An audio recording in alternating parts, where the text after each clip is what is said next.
चले जाओ, कोई दिक्कत नहीं।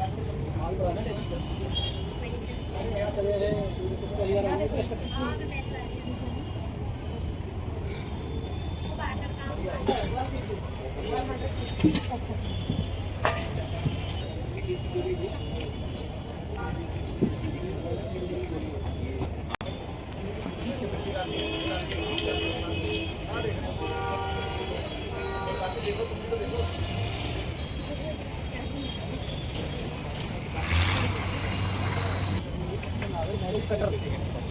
अपने को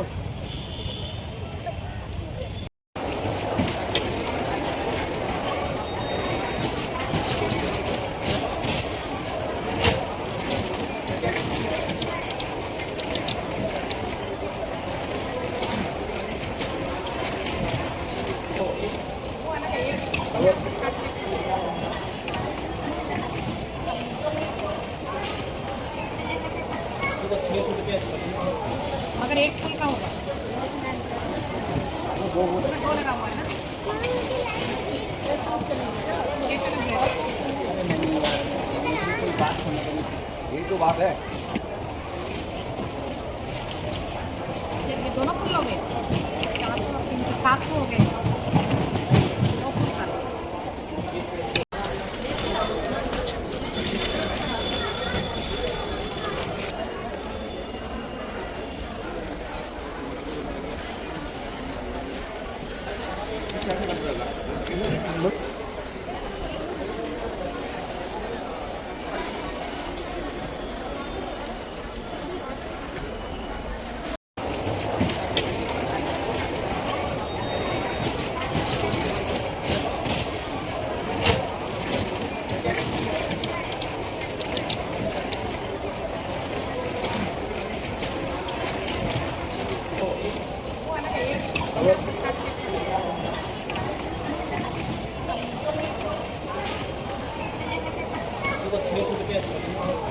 मगर एक फूल का होगा,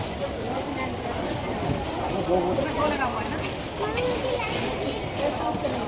एक लग गया। यही तो बात है। जब ये दोनों फूल हो गए 400 300 700 हो गए, दो फूल का। के बीच सामंजस्य स्थापित करने पर सर और बहुत बहुत धन्यवाद आपका। लेगी मंजिल एक दिन ये फैले हुए उनके पर बोलते हैं, वही लोग रहते हैं अक्सर। पक्षी हमारे जीवन के लिए बहुत महत्वपूर्ण योगदान प्रस्तुत करते हैं, का आधार बनते हैं, क्योंकि जो जितने भी वन हैं उनके संवर्धन के लिए, उनके संरक्षण के लिए पक्षियों का बहुत महत्वपूर्ण योगदान है। पक्षी अपने गीतों के माध्यम से हमारे वातावरण को बहुत अच्छा बनाते हैं, साथ ही साथ बहुत मूल संदेश भी देते हैं हमें प्रकृति के साथ जीवन को जीने का। तो अगर हम सुबह सुबह देखते हैं हमारे इर्द गिर्द जो पक्षी दिखाई देते हैं, उसमें एक बर्ड है जिसका नाम है विस्लिंग फ्लर्स, वो इस तरीके से विसल करती है।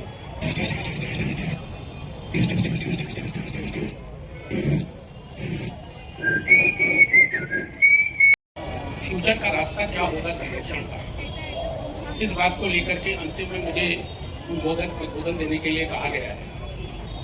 जब हम संरक्षण की बात करते हैं तो हम ये जानते हैं कि इंसानों के जीवन के लिए जो कुछ महत्वपूर्ण है, जिसके बिना जीवन नहीं चल सकता, वो सब हमको प्रकृति से ही मिलता है। आप भोजन करते हैं, कहीं ना कहीं प्रकृति से आता है।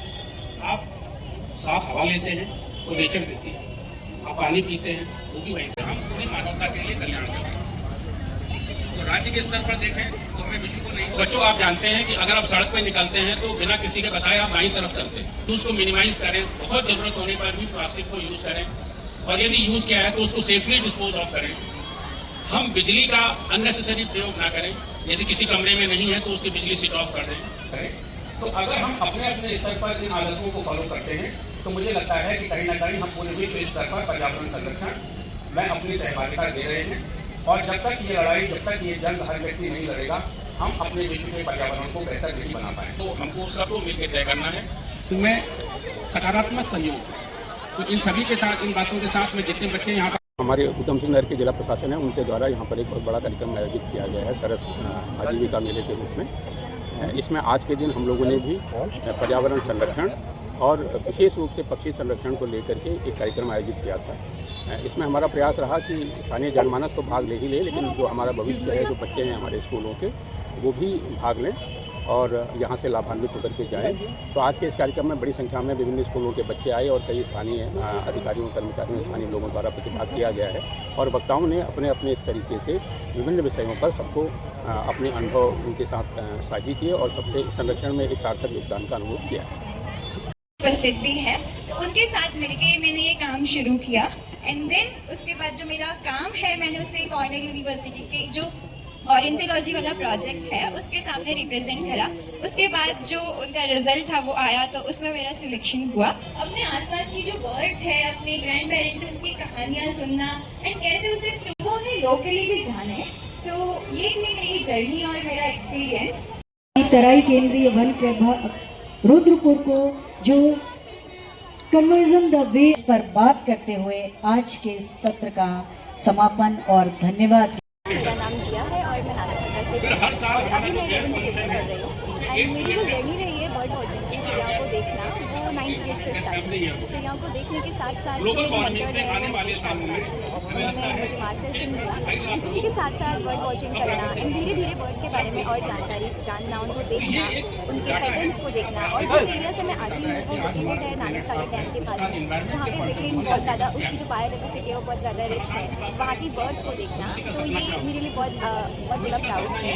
एंड देन इसी के बाद जब मैं ग्रेड 10th में थी तो मैंने एक कॉर्नेल यूनिवर्सिटी न्यूयॉर्क के टाटा कॉर्नेल लैब ऑफ ऑरिएंटोलॉजी एक प्रोग्राम होता है यंग बर्डर्स इवेंट करके, जो 4 दिन का इवेंट होता है यूएस में। मैंने उसके लिए अप्लाई करा एंड देन मेरा जो एप्लीकेशन था वो सिलेक्ट हो गया एंड मेरे को चांस मिल रहा है अब यूएस जाने का, न्यूयॉर्क जाने का, अपने उत्तराखंड की बर्ड्स को रिप्रेजेंट करने का, अपने यहाँ का जो एक्सपीरियंस रहा है वहाँ शेयर करने का। वहाँ कैसे मैं कॉल रिकॉर्डिंग सीखूँगी, बर्ड्स के बारे में और मोर डिटेल्स में मैं बात करूँगी, तो वो चीज़ें मेरे को वहाँ सीखने को मिलेंगी। तो ये चीज़ मैं वहाँ से जब आऊँगी वो अपने साथ सीखते हुए लेकर आऊँगी, तो ये मेरे लिए एक मेरी सक्सेस भी बोल सकते हैं। एंड इसी के साथ साथ मेरे पेरेंट्स का बहुत सपोर्ट रहा है कहीं भी जाने के लिए, कहीं भी बर्ड वॉचिंग के ट्रिप लेते हैं, चाहे वो सुबह 5 बजे निकल जाना हो या फिर रात के 7-8 बजे तक घर लेट आना हो, तो फुल पेरेंट्स का सपोर्ट रहा है। मैं अपने पेरेंट्स को, अपने मेंटर्स को एंड अपने टीचर्स को ग्रेटिट्यूड एंड थैंक्स देना चाहती हूँ। So thank you.